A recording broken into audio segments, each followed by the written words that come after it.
नमस्कार, टीवी 45 देख रहे हैं आप। आपके साथ मैं हूं कृष्णांत। बुलेटिन की शुरुआत कर ली उससे पहले एक बड़ी खबर सामने आ रही है। निलंबित आईएएस शराब घोटाले में घिरे निलंबित आईएएस अफसर विनय चौबे की जमानत याचिका खारिज हो चुकी है।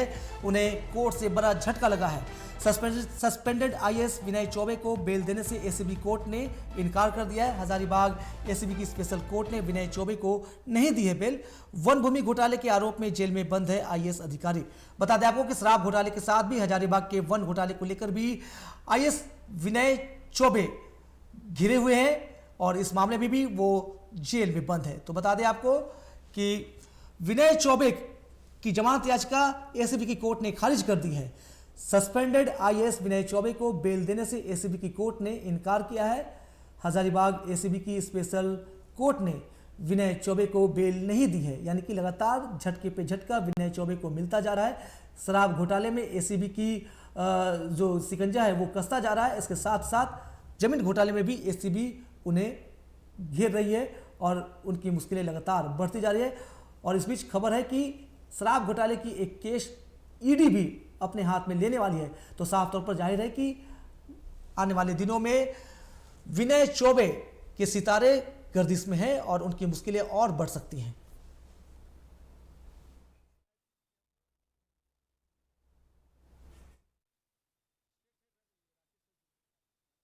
पूरे मामले पर हमारे साथ लाइव जुड़े हैं हमारे स्टेट हेड राकेश कुमार जी। राकेश जी के पास चलेंगे।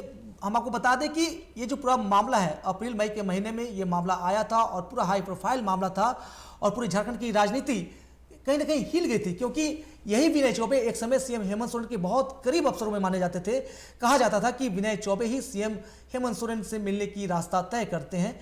लेकिन आज जिनकी तूती बोलती थी प्रशासनिक गलियारों में, आज उनके सितारे गर्दिश में हैं। पूरे मामले पर बात करने के लिए लाइव हमसे हमारे स्टेट हेड राकेश जी जुड़ गए। राकेश जी, देखिए लगातार विनय चौबे की मुश्किलें बढ़ती जा रही है और आज एक बार फिर उन्हें एसीबी की कोर्ट ने बेल देने से इनकार कर दिया। हालांकि वो शराब घोटाले मामले में घिरे हुए हैं, लेकिन ये मामला जो है वन भूमि घोटाले का है जो हजारीबाग में सुर्खियां बटोर रहा है। जी राकेश जी।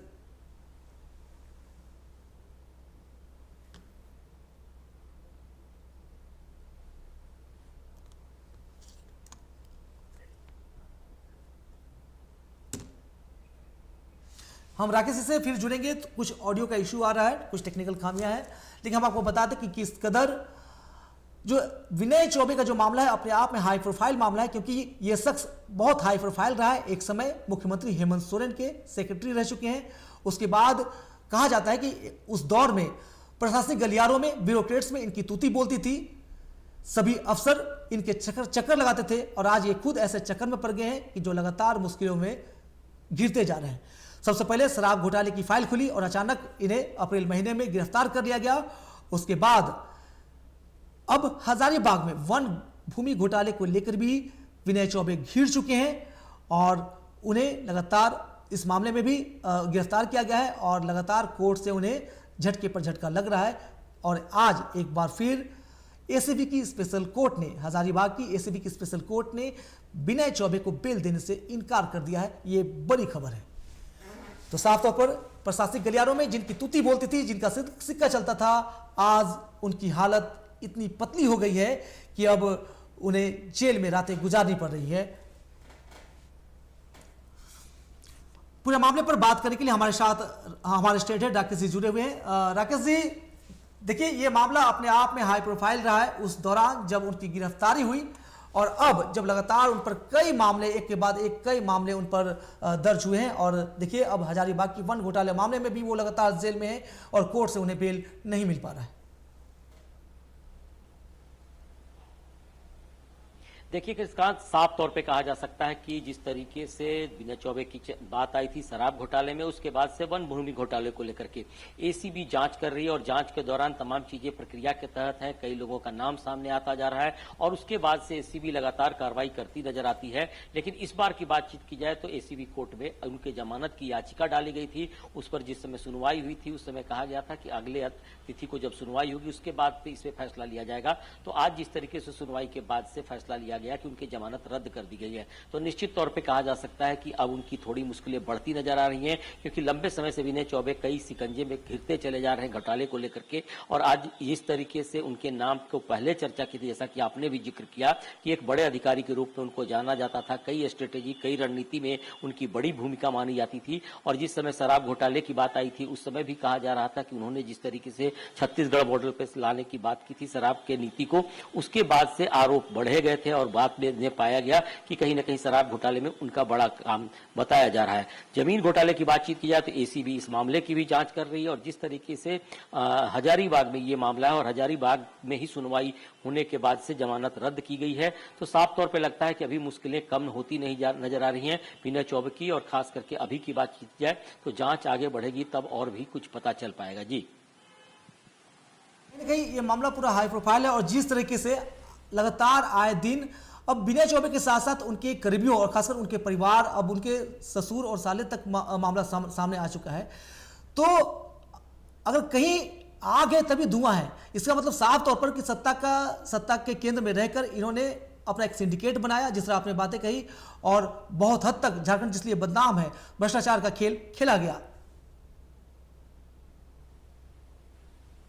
जी देखिए, जाहिर सी बात है कृष्णकांत जी, जिस तरीके से हम लोग बार बार चर्चा करते रहे कि कई अधिकारियों के नाम की चर्चा पहले भी होती रही है और साफ तौर पे देखा गया कि कुछ अधिकारी जेल के सलाखों के पीछे दिखाई पड़े हैं। तो ऐसे में इस बात को लेकर हमेशा चर्चा होती रही है कि झारखंड में भ्रष्टाचार खत्म होता नजर नहीं आ रहा है। लेकिन अभी की बातचीत की जाए, जो पुराने मामले हैं खास करके, उसको लेकर कार्रवाई चल रही है, जांच तेजी से आगे बढ़ता जा रहा है। और एसीबी की तरफ से जिस तरीके से जांच की गई है उसमें कई जो नाम जुड़े हैं उसमें परिवार के सदस्यों का भी नाम है, उनके साथ जुड़े कारोबारियों का भी नाम है और साथ साथ उनके साथ साथ जो पैसे की यानी कि अवैध तरीके से जो कमाई की गई है उसके फंड के किस तरीके से मैनेज किया गया है, इसके भी नाम सामने आते जा रहे हैं। तो कहीं ना कहीं एसीबी जैसे जैसे जांच करेगी वैसे वैसे हो सकता है आने वाले समय में उनकी मुश्किलें और भी बढ़ सकती हैं। फिलहाल जिस तरीके से जमानत की याचिका रद्द की गई है उसके बाद से ये माना जा रहा है कि जांच का दायरा और आगे बढ़ने को है। और कुछ और नाम, मुझे मेरी जानकारी थी कि एसीबी ने कई जगहों पर छापेमारी की थी, ऐसे ऐसे सिंडिकेट के बारे में चर्चा की थी, इस घोटाले को खास करके जमीन के घोटाले की बात जो की गई थी उस समय। तो अभी भी कई नाम सामने आते जा रहे हैं, कुछ सुराग भी कहीं न कहीं एसीबी की टीम को मिली थी, उसके आधार पर पूछताछ भी जारी है। और साथ साथ इस मामले में जो मैनेज करने की बात कही जा रही थी कि हाल के दिनों में कि कुछ लोगों ने इससे मैनेज करने की भी कोशिश की थी कि कोई केस को कैसे मैनेज किया जा सकता है, तो उसमें भी कई नाम सामने आए थे और हालांकि एसीबी की टीम ने लगातार कार्रवाई भी की है। जी बहुत शुक्रिया राकेश जी। तो बताएं आपको कि किस तरह विनय चौबे को लेकर लगातार सवाल उठते जा रहे हैं और विनय चौबे लगातार घिरते जा रहे हैं, उनकी मुश्किलें बढ़ती जा रही हैं। और एक बार फिर आज वही दिखा जब एसीबी की स्पेशल कोर्ट ने उन्हें बेल देने से साफ तौर पर इनकार कर दिया। तो विनय चौबे लगातार घिरते जा रहे हैं। ये वही विनय चौबे हैं एक समय सत्ता के गलियारों में ब्यूरोक्रेट्स के अहाते में इनकी तूती बोलती थी, इनका सिक्का चलता था। लेकिन आज जनाब जेल में रातें काट रहे हैं और अदालत में बेल की अपील लगा रहे हैं और हर अपील इनकी खारिज पर खारिज होती जा रही है। तारीख दर तारीख इनकी अपील खारिज पर खारिज होती जा रही है। फिलहाल मेरे साथ इस बुलेटिन में इतना ही। दीजिए इजाजत, नमस्कार।